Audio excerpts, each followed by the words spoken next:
Bonjour à tous, merci de vous être connectés à ce webinaire afin de découvrir le nouvel outil INRS permettant d'aider les préventeurs, même non spécialistes, à évaluer les risques biologiques. Je vous précise tout de suite que cette présentation sera disponible sur la plateforme GoTo dans l'onglet Documents. Donc vous êtes nombreux à vous poser des questions sur les risques biologiques. D'abord, est-ce que vous êtes concerné par ces risques biologiques? Et si oui, comment évaluer ces risques biologiques dans votre entreprise? Et quelles mesures de prévention mettre en place pour lutter contre ces risques? Donc ce webinaire va répondre à toutes ces questions, ainsi qu'à d'autres questions plus spécifiques que vous nous avez posées en vous inscrivant.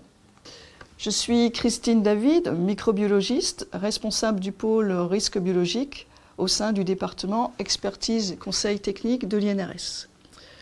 Alors tout d'abord, je tiens à rappeler quand même que nous vivons en permanence entourés de micro-organismes et la cohabitation est bonne, voire bénéfique. On a des micro-organismes dans nos intestins, ils nous aident à digérer, on en a sur notre peau, ils nous aident à nous défendre contre les autres micro-organismes de l'extérieur. On les trouve dans la nature, ils sont à la base des chaînes alimentaires.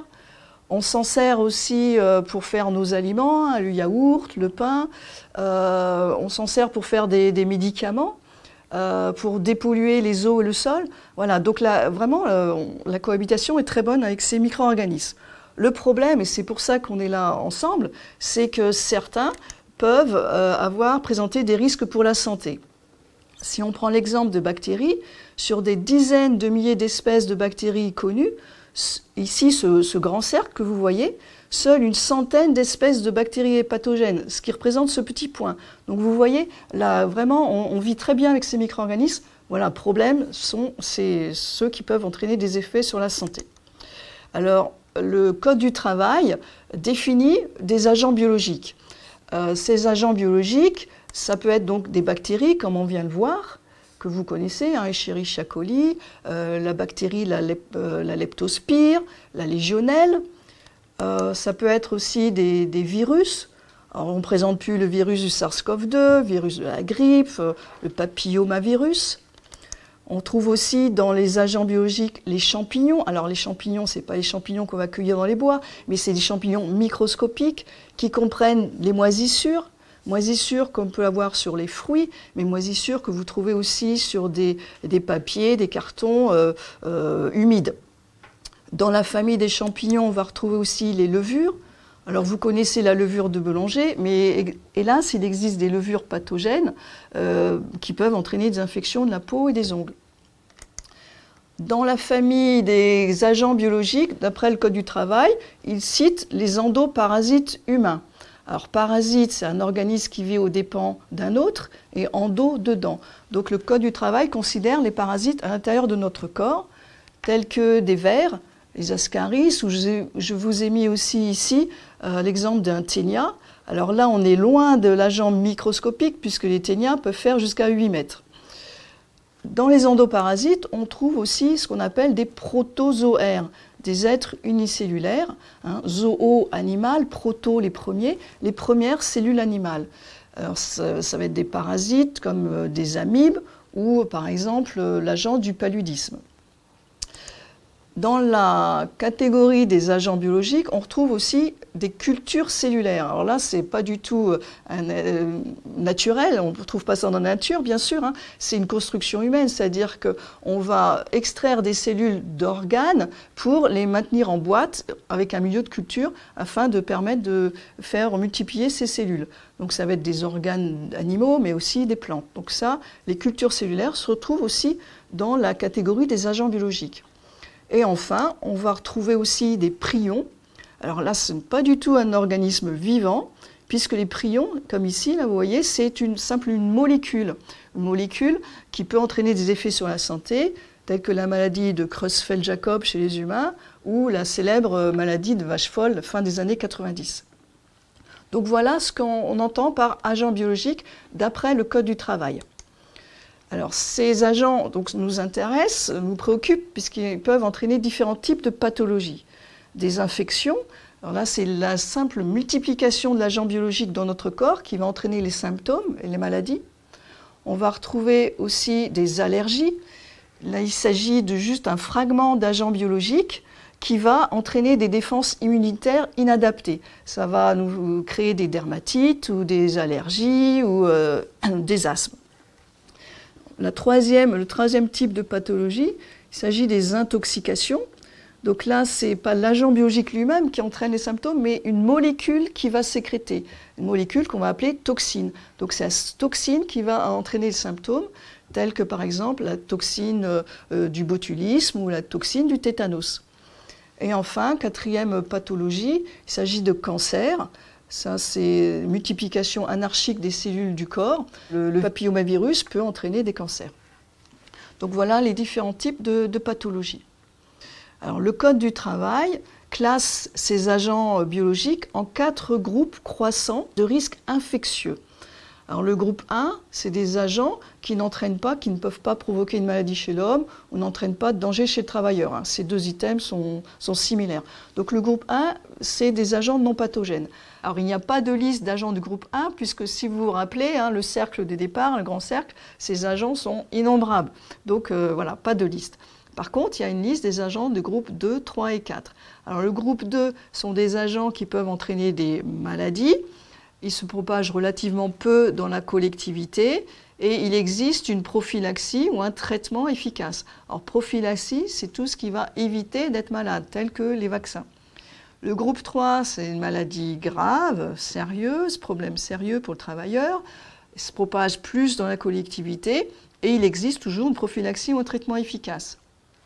Le groupe 4, ces agents biologiques entraînent une maladie grave, sérieuse, ils se propagent encore plus dans la collectivité, et là, il n'y a plus de prophylaxie ou de traitement efficace. Donc, pas d'inquiétude à avoir. En France, on n'est pas exposé à des agents biologiques du groupe 4, puisqu'il s'agit essentiellement des virus de fièvre hémorragique ou virus de la variole. En France, on est plus exposé à des agents de groupe 2 et 3. Alors maintenant qu'on a vu un peu ce qu'étaient les agents biologiques, comment évaluer les risques biologiques en milieu du travail? Eh bien, tout simplement en suivant la chaîne de transmission des agents biologiques. Cette chaîne est composée de 3 maillons.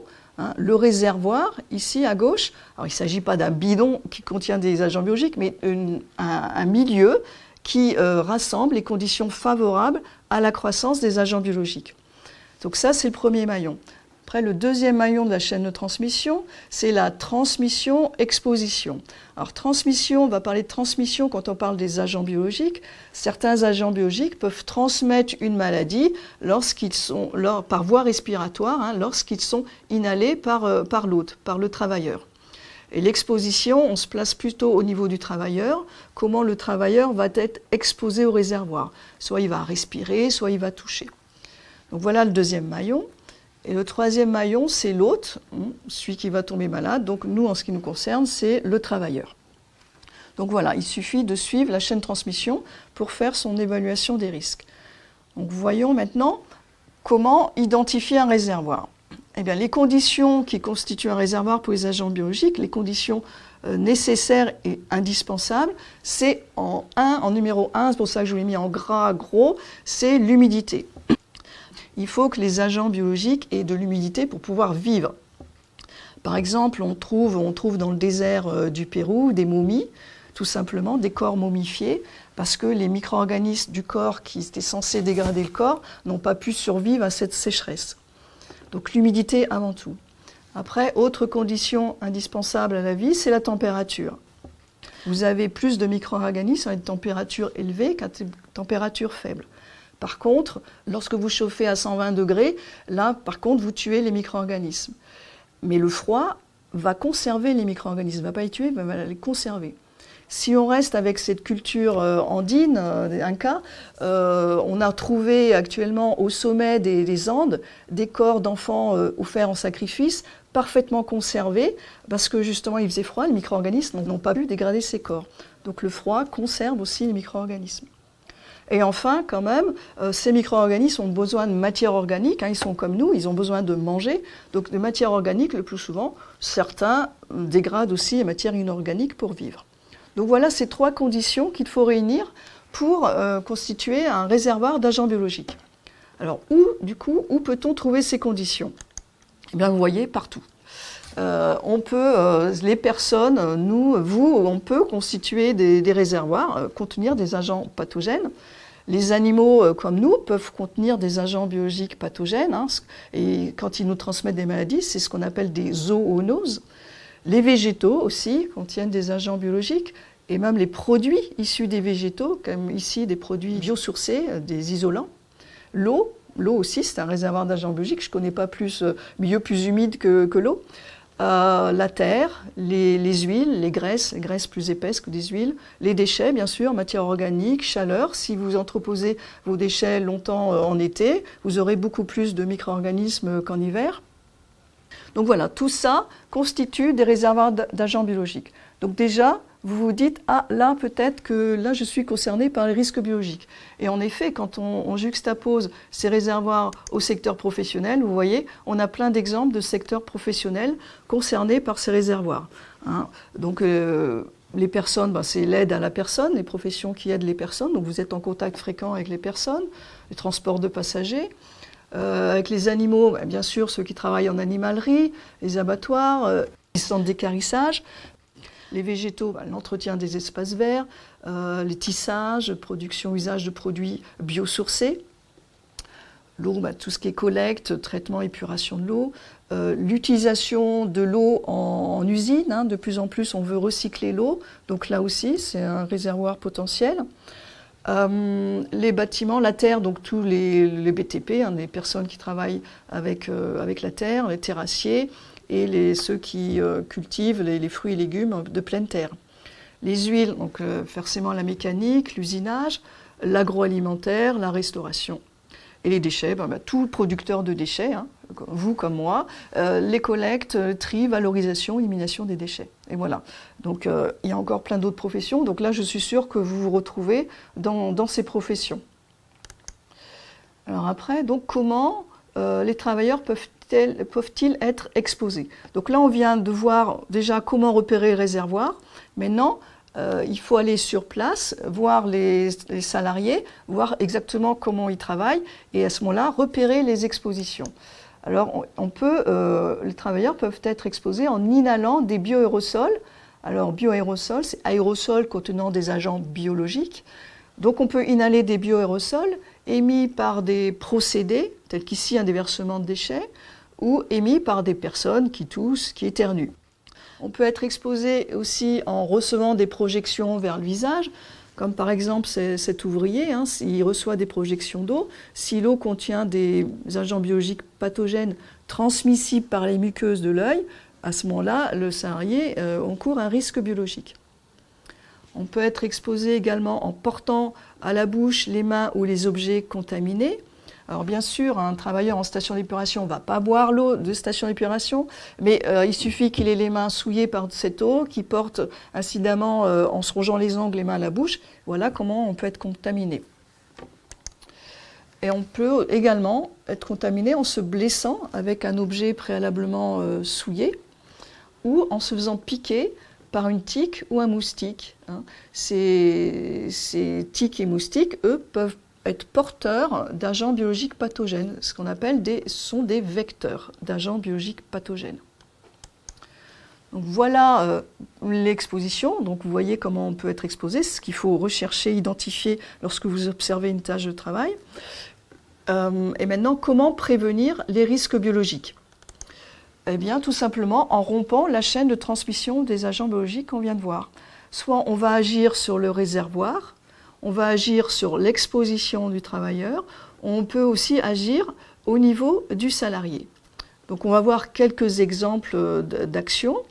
Donc comment on peut agir sur le réservoir? Eh bien tout simplement, on va diminuer l'humidité en ventilant les locaux. Parce que si vous vous rappelez des conditions indispensables à la constitution d'un réservoir, il faut avant tout de l'humidité. Donc on va supprimer l'humidité et pour ça, il faut ventiler les locaux. On va aussi nettoyer et entretenir ces locaux. Le nettoyage permet de supprimer les matières organiques. Vous vous rappelez, c'est un des 3 éléments essentiels à la formation d'un réservoir. Donc on va nettoyer, supprimer les matières organiques, et au passage, le produit de nettoyage, un savon, va permettre également de tuer certains agents biologiques.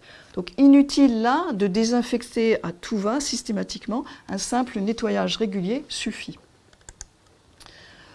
Autre façon d'agir sur l'exposition maintenant, sur donc notre deuxième maillon, eh bien, on va substituer les procédés exposants par d'autres pas ou moins exposants.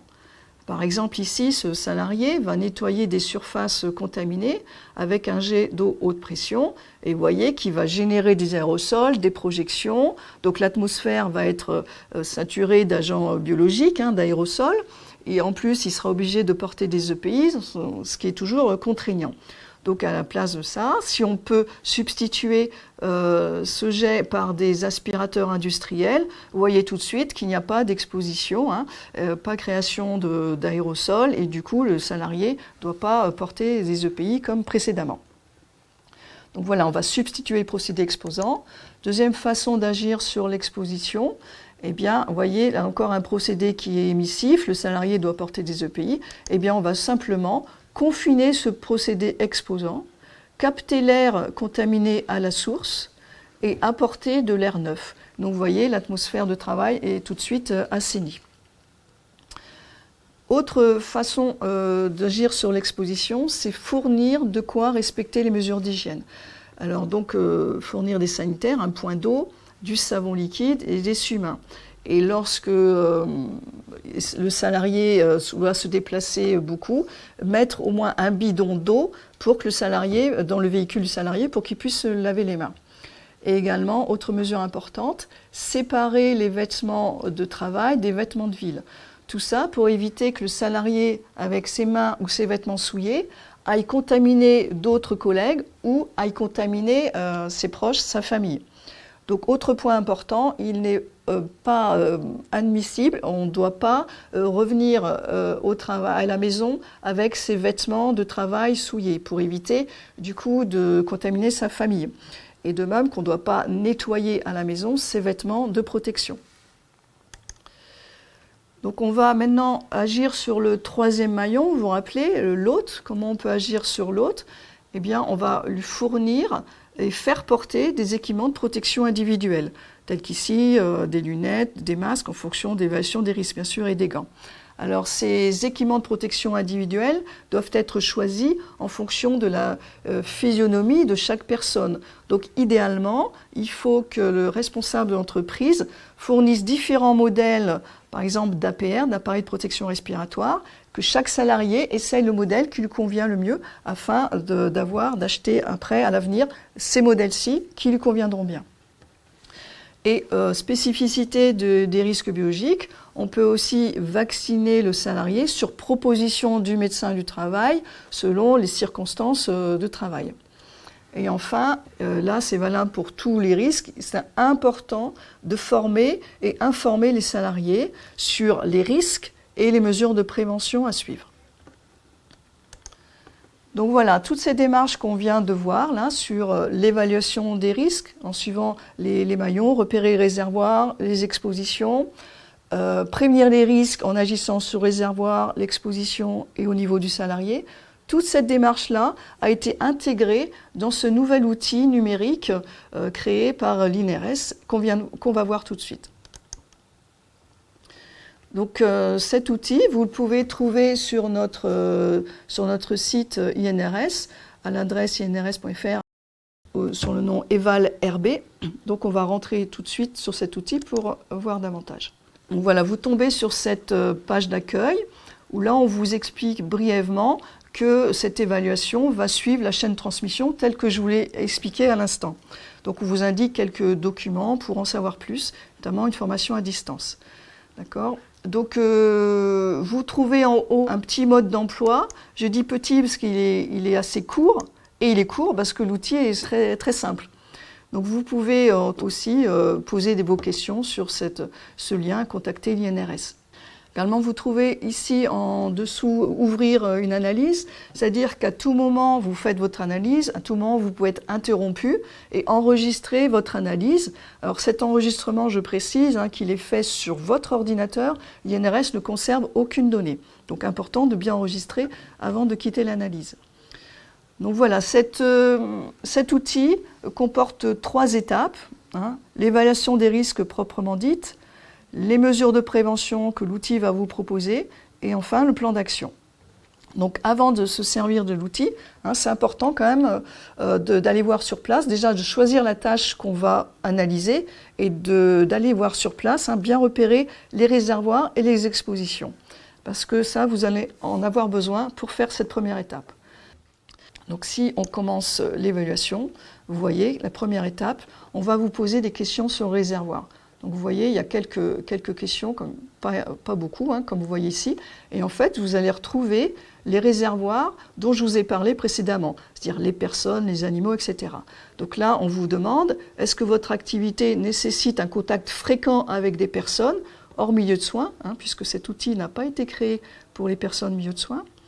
Donc vous n'avez plus qu'à répondre oui. Et ainsi, vous sélectionnez vos réservoirs. Alors certains réservoirs, comme ici, les personnes, si vous cochez oui, on va vous demander, il y a un deuxième niveau de questions, vous va demander des précisions, parce que ces personnes, on va demander si c'est du grand public, des jeunes enfants, des personnes dépendantes, des personnes en situation précaire ou des personnes décédées. Puisque les experts risques biologiques de l'INRS qui ont conçu cet outil ont évalué, savent que ces personnes présentent des réservoirs un peu de nature différente. Donc voilà, vous pouvez avoir donc du coup des fois un deuxième niveau de questions pour les réservoirs.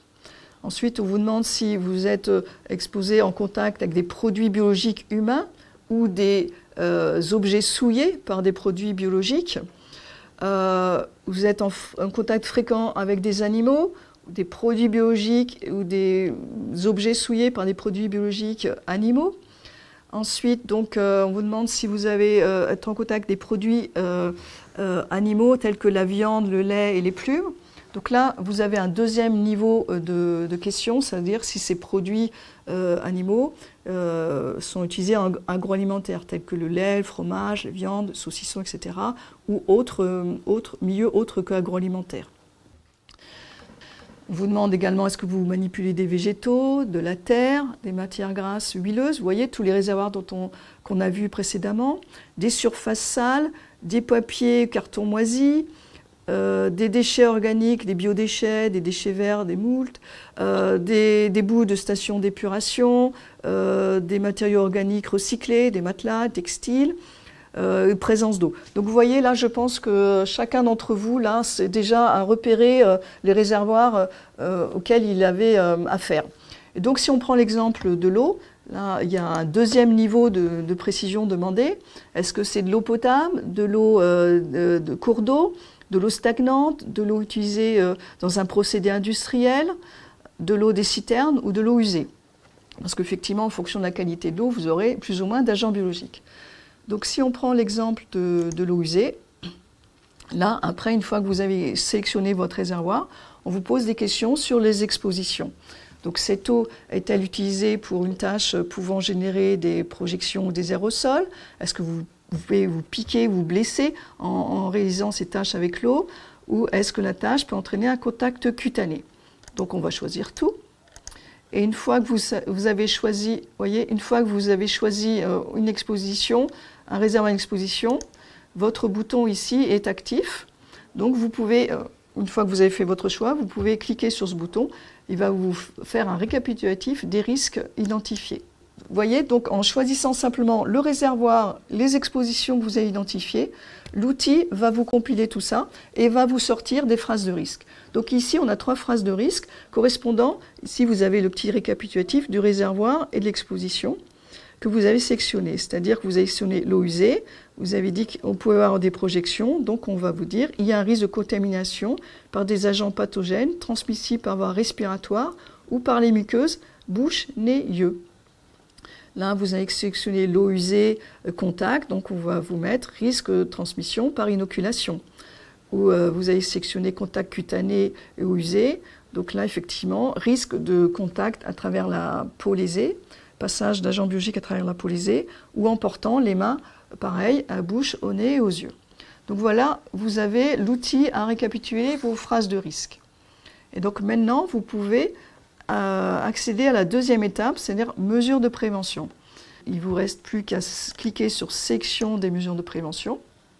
Et là, vous voyez que vous retrouvez votre phrase de risque ici, le récapitulatif de réservoir et l'exposition. Et en dessous, vous avez des mesures de prévention qui vous sont listées ici. Donc vous voyez, première phrase de risque, seconde phrase de risque et troisième phrase de risque. Et donc en dessous, donc, les mesures de prévention. Donc là, il s'agissait de contact cutané avec de l'eau usée. Donc on vous dit, attention, comme première mesure de prévention, lutter contre la prolifération des rongeurs pour limiter la contamination de l'eau par leur urine, puisque des rongeurs dans l'urine peuvent porter des bactéries qui s'appellent leptospires, qui peuvent entraîner des maladies, la leptospirose chez les salariés. Donc vous voyez, maintenant vous comprenez, cette mesure-là va lutter contre les réservoirs. On va lutter contre les rongeurs pour limiter les agents biologiques pathogènes pouvant être dans l'eau. Après, ça va être des mesures plutôt donc protéger les plaies pour éviter la porte d'entrée, pour éviter que les agents biologiques rentrent. Et après, les EPI, là, porter des vêtements de travail couvrant le corps, des bottes, des gants étanches, ne pas porter les mains à la bouche, même gantées, enlever ses équipements de protection, respecter les mesures d'hygiène, c'est-à-dire après avoir enlevé ses EPI, il faut se laver les mains. Et dans ce cas présent, on rajoute interroger le médecin du travail sur les vaccinations éventuellement préconisées selon le contexte professionnel. Et vous voyez, en plus, vous pouvez ajouter à tout moment des mesures, autant de mesures de prévention que vous voulez par la suite. Donc voilà, il ne vous reste plus qu'à sélectionner parmi ces mesures de prévention celles que vous jugez que vous devez faire, celles qui sont déjà faites ou celles qui sont sans objet. Et vous avez remarqué ici en rouge, vous avez des liens vers des documents qui vous donneront plus de précision sur les mesures de prévention qu'on a citées. Alors si je reviens sur le diaporama, ces liens donc, vous orientent vers des documents tels que des guides de ventilation ici, ou des documents plus courts tels que des fiches pratiques de sécurité, des affiches, ou aussi des pages web du site INRS. Donc si on revient sur notre démarche d'évaluation des risques, donc là on a coché ce qu'il fallait faire, ce qui était déjà fait. Et donc maintenant, on peut accéder à la troisième étape de l'outil, c'est-à-dire le plan d'action. On clique sur ce plan d'action et après, on peut télécharger ce plan, toujours sur notre ordinateur. Et voici à quoi vous aboutissez. Donc il s'agit d'un fichier Excel tout simple. Donc vous retrouvez en orange vos phrases de risque, en gris le résumé, le récapitulatif de l'exposition et du réservoir. Et donc là, on avait 3 phrases de risque, on les retrouve avec nos mesures de prévention, celles que vous avez jugées devant être faites ou à faire, plus on vous a mis différentes colonnes sur qui est responsable de cette action, quand doit débuter l'action, quand doit finir l'action, le budget et une colonne d'observation. Donc ça reste à votre main, vous pouvez changer ce fichier exactement comme vous le souhaitez. Donc voilà, c'est ce fichier-là que vous pouvez intégrer à votre document unique d'évaluation des risques professionnels. Pour résumer, l'outil d'évaluation des risques biologiques donc vous guide l'évaluateur dans sa démarche d'évaluation en suivant la fameuse chaîne de transmission des agents biologiques, maintenant que vous connaissez très bien, propose des mesures de prévention et s'adapte à chaque entreprise. C'est-à-dire qu'on vous laisse le choix de supprimer ou d'ajouter des items. Il propose donc au final un support pouvant être intégré à votre DUERP. Donc voilà pour ce qui concerne l'outil. Maintenant, on a créé cet outil pour vous, à vous de l'utiliser. Je vais maintenant passer aux questions que vous nous avez posées qui sortent du périmètre proprement dit de l'outil EvalRB. C'est-à-dire que vous êtes nombreux à nous poser des questions sur l'évaluation des risques en laboratoire d'analyse, au laboratoire de recherche ou en centre de soins. Donc cet outil n'a pas été initialement fait pour ces secteurs. hein, puisque dans les salles techniques, il faut poser des questions sur les réservoirs beaucoup plus précises et il faut des mesures de prévention beaucoup plus spécifiques. Par exemple, dans les salles techniques, on a besoin de connaître le danger des micro-organismes suspectés. Donc vous voyez bien que l'outil EvalRB ne peut pas fournir cette information. Par contre, on ne va pas vous laisser tomber, on a un autre outil à vous proposer, il s'agit de la base de données Baobab, base d'observation des agents biologiques. Donc cette base reprend tous les agents biologiques classés par la réglementation, le code du travail, hein, vous vous rappelez, les groupes de risques infectieux, 2, 3, 4. Donc il y a une liste pour ces agents biologiques et en plus on a une autre liste là qui dépend du code de la santé publique, ce qu'on appelle les MOT, hein, micro-organismes et toxines qui peuvent entraîner des effets graves de santé publique. Donc Baobab reprend tous ces agents biologiques classés. Donc vous pouvez chercher vos agents soit par le nom de l'agent tout simplement, le nom de la maladie. Vous pouvez également chercher tous les agents classés dans les groupes 2 ou 3 ou 4. Vous pouvez chercher par les agents qui sont dans les tableaux de maladies professionnelles. Vous pouvez chercher également par voie de transmission. Est-ce que c'est des agents transmissibles par la peau, les muqueuses? Enfin, vous voyez ce qu'on a vu précédemment. Vous pouvez chercher par réservoir. Et par source de contamination, vous trouvez piqûres d'insectes, des différents insectes ici. Donc l'intérêt, bien sûr, hein, c'est de croiser plusieurs entrées afin de sélectionner les agents biologiques que vous voulez identifier. Et donc une fois que vous avez fait votre sélection, vous cliquez sur valider et vous avez une liste, vous cliquez sur l'agent biologique et là vous tombez sur la fiche de l'agent biologique, par exemple ici Legionnaires pneumophila. Vous avez des informations sur l'agent et la maladie, des informations sur la réglementation, quel groupe de risque, est-ce que c'est un MOT, est-ce que cet agent se retrouve dans un tableau de maladie professionnelle, et des informations aussi sur l'épidémiologie, où se trouve cet agent biologique naturellement, donc quel est son réservoir, comment il se transmet, et les zones géographiques. Et en fin de fiche, vous avez des liens vers des sites qui vous donneront encore plus d'informations. Si vous voulez identifier des agents biologiques, connaître les réservoirs, connaître le groupe de risque, voilà, vous pouvez vous servir de cet outil Baobab. Et en plus, pour les laboratoires d'analyse médicale, vous pouvez trouver des informations plus détaillées dans des documents, tels qu'ici, un document qui va vous aider à évaluer les risques biologiques dans ces laboratoires. Un autre document va vous indiquer comment concevoir ces laboratoires d'analyse. Alors pour les laboratoires de recherche, vous pouvez aussi très bien vous reporter sur ce document, hein, puisque ça va être les mêmes préconisations, hein, grosso modo, en attendant qu'un document plus spécifique sur le laboratoire de recherche sorte en 2025.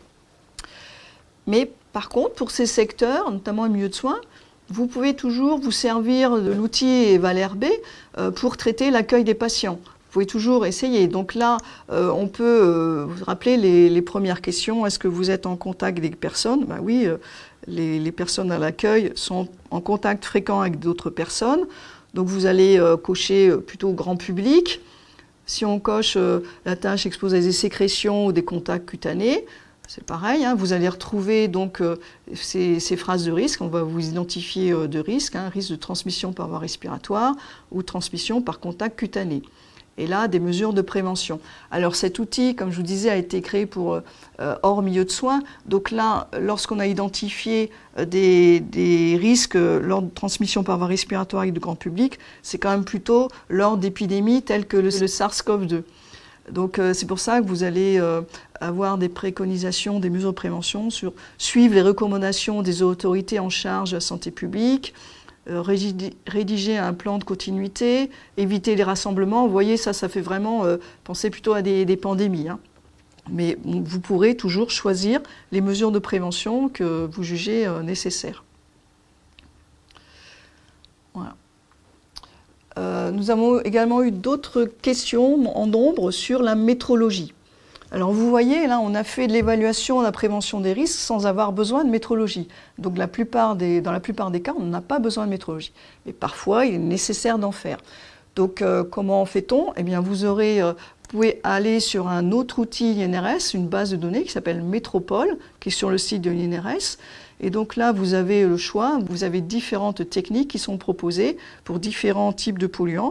Donc là, vous sélectionnez bioaérosols, hein, vous connaissez maintenant, les aérosols contenant des agents biologiques. Et là, vous avez une liste de fiches, différents agents bioaérosols qu'on peut prélever. Et là, par exemple, si on choisit la fiche métropole des micro-organismes aérobiques ont besoin d'oxygène, voilà, vous avez différentes informations qui sont listées ici, et notamment les méthodes de prélèvement et les méthodes d'analyse. Alors ces méthodes, fiche métropole, c'est des méthodes qui sont suivies par toutes les personnes de l'INRS qui vont faire des prélèvements et toutes les personnes des CARSAT et de la CRAMIF qui font des prélèvements. Donc c'est des prélèvements donc, harmonisés qu'on peut comparer.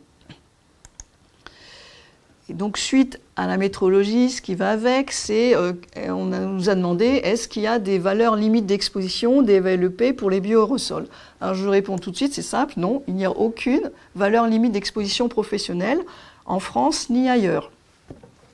Par contre, et là c'est tout neuf, une information récente, l'ANSES vient de publier en septembre 2024, va publier dans son rapport, propose une valeur limite d'exposition sur 8 heures pour les endotoxines. Alors, endotoxines, c'est une molécule issue de la paroi de certaines bactéries. Et quand cette bactérie meurt, elle se brise, et donc cette molécule peut diffuser dans l'air, et si on inhale, peut avoir des effets sur la santé, notamment respiratoires. Donc voilà, l'ANSES vient de proposer, donc c'est pas réglementaire, elle propose une valeur limite sur 8 heures pour les endotoxines de 20 unités d'endotoxines par mètre cube.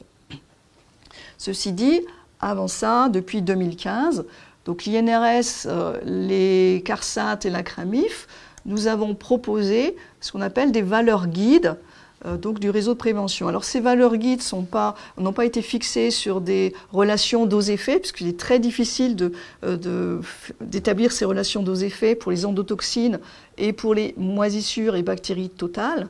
Donc là, l'objectif de ces valeurs guides était d'améliorer les situations les plus exposantes. Puisque, comme je vous disais précédemment, l'INRS, les CARSAT ont fait des prélèvements avec les mêmes méthodes, et donc les résultats sont enregistrés dans une base Colchic. Donc on a tous les milliers de mesures qui ont été faites en entreprise. Donc d'après ça, ces mesures, on peut juger des entreprises les plus exposantes. Donc on a choisi d'améliorer les 10% des entreprises les plus exposantes. Et c'est comme ça qu'on a fixé nos valeurs guides, donc de 1000 unités d'endotoxines pour les endotoxines et de 200 unités d'endotoxines par mètre cube pour les valeurs plus basses. Et pour les bactéries et moisissures totales, on a choisi donc des valeurs guides de 1 million d'UFC par mètre cube. UFC, c'est unités formant colonie par mètre cube, et de 100 000 UFC par mètre cube. Donc voilà, vous avez quand même des valeurs guides du réseau de prévention qui ont été établies pour ces endotoxines, moisissures et bactéries totales. On nous a demandé aussi des exemples de conduites à tenir en cas d'accident. Alors là, vous voyez, vous avez l'embarras du choix. Donc ces conduites à tenir sont à rédiger avec le médecin du travail, service de prévention au travail, et sont bien sûr à rédiger, mais aussi à faire connaître et afficher. Donc là, l'INRS vous propose 4 types d'affiches, mais soit vous prenez ces affiches telles quelles, on vous laisse quand même un espace pour enregistrer des informations spécifiques, les coordonnées des personnes à contacter, mais vous pouvez vous inspirer pour créer vos propres affiches. Ici, vous avez la conduite à tenir en cas d'accident exposant au sang. Alors, il ne s'agit pas forcément du sang, mais ça peut être des objets ou des milieux souillés par du sang. Une affiche sur la conduite à tenir en cas de blessure. Ici, une conduite à tenir en cas de déversement de produits contenant des agents biologiques pathogènes, donc ça c'est plutôt en laboratoire. Et une autre conduite à tenir ici, en cas d'exposition, en cas d'AES, là plus spécifique des centres de tri de déchets ménagers. Donc voilà pour ces informations, et vous pouvez encore en trouver encore plus sur notre site. Donc des informations spécifiques risques biologiques. Donc vous avez des films d'animation qui sont aussi récents, qui sont sortis cette année, desquels j'ai sorti les images que je vous ai montrées pour vous expliquer la chaîne de transmission et les mesures de prévention. Donc vous avez un petit film, chaque film fait 3 minutes, un film sur la présentation des agents biologiques, un deuxième sur l'évaluation des risques biologiques et le dernier sur les mesures de prévention à appliquer. Vous avez aussi comme outil spécifique et qui vient de sortir en même temps que l'outil EvalRB, c'est une auto-formation sur les risques biologiques. acquérir des notions de base. Donc vous pouvez vous connecter, hein, c'est libre d'accès sur cette adresse. Donc ça dure à peu près 2 heures. Donc vous allez retrouver, bien sûr, on va vous expliquer les agents biologiques, la chaîne de transmission, les mesures de prévention, mais vous avez en plus des exercices, des quiz, voilà, les animations, et des podcasts, etc. Donc là, voilà, c'est très intéressant. Je vous invite à vous connecter pour cette auto-formation. Et enfin, donc vous avez les classiques de l'INRS, hein, des documents, donc des petits documents de synthèse essentiels sur les risques bio, des documents un peu plus détaillés sur l'évaluation et prévention des risques bio, et bien sûr des pages du site de l'INRS. Vous trouvez différentes bases de données. Là, je vous ai déjà parlé de Baobab, mais il existe aussi une autre base qui s'appelle EFICAT, hein, qui regroupe certains agents biologiques, qui va donner des informations sur cet agent, bien sûr, et qui va fournir surtout la marche à suivre après avoir été exposé à ces agents biologiques. Et c'est dans ces fiches EFICAT aussi que vous allez retrouver la durée de vie des agents biologiques dans la nature. Certains d'entre vous nous ont demandé ces informations, donc c'est là que vous pourrez les trouver. Vous pouvez bien sûr avoir des documents sur, maintenant vous comprenez la démarche, hein, comment agir sur le réservoir, donc comment nettoyer en toute sécurité pour ceux qui font le nettoyage, comment désinfecter en présence de moisissures. Vous avez également une foire aux questions sur les nettoyages d'entreprise, quand nettoyer, quand désinfecter, et surtout ce qu'il faut faire ou ne pas faire. Après, donc, différents documents sur les secteurs par secteur. Vous êtes nombreux à poser des questions sur le secteur des déchets et de l'eau. Donc voilà, vous voyez, il y a pas mal de documents ici sur les secteurs des biodéchets, sur les dasseries, dans les centres de tri de déchets ménagers, des brochures, des documents sur les stations d'épuration, ici sur les légionnelles, la partie réglementaire et les mesures de prévention pour limiter la prolifération légionnelle. Et dernier sorti ici sur les mesures de prévention pour éviter les risques de légionellose dans les douches de chantier. Vous êtes également nombreux à nous poser des questions sur les zoonoses, travail avec les animaux. Donc vous voyez, il y a différentes brochures sur les salariés qui peuvent travailler dans les parcs et jardins, en animalerie. Ici, dans les abattoirs, on est exposé à des risques d'ornithose. Et également sur le site INRS, vous pouvez trouver des fiches zoonoses. Et certains agents biologiques responsables de pathologies, de zoonoses, vous avez ces fiches ici, où vous retrouvez des informations sur les pathologies chez les animaux, mais également chez les humains, et les mesures de prévention à faire pour éviter de tomber malade. Et enfin, en dernier recours, donc les EPI, les équipements de protection individuelle, spécifiques risques bio, vous avez des fiches très courtes sur les vêtements, les gants et les appareils de protection respiratoire contre ces risques biologiques. Et également une foire aux questions sur les questions, la plupart des questions que vous nous posez sur les appareils de protection respiratoire. Donc voilà, vous voyez déjà que je vous ai cité déjà pas mal de documents. Vous pouvez en trouver encore plus sur notre site INRS. Et en plus, si vous ne trouvez pas les informations avec tout ce que vous avez sur le site INRS, vous pouvez également adresser vos questions au service assistance de l'INRS via la rubrique Posez une question INRS que vous trouvez ici en haut à gauche. Et donc, nous faisons fort d'y répondre, soit par mail, soit par téléphone. Il ne me reste plus qu'à vous remercier de vous être connecté à ce webinaire qui sera disponible dans quelques jours en replay sur le site INRS ou sur la chaîne YouTube de l'INRS. Je vous souhaite à tous une très bonne journée. À bientôt.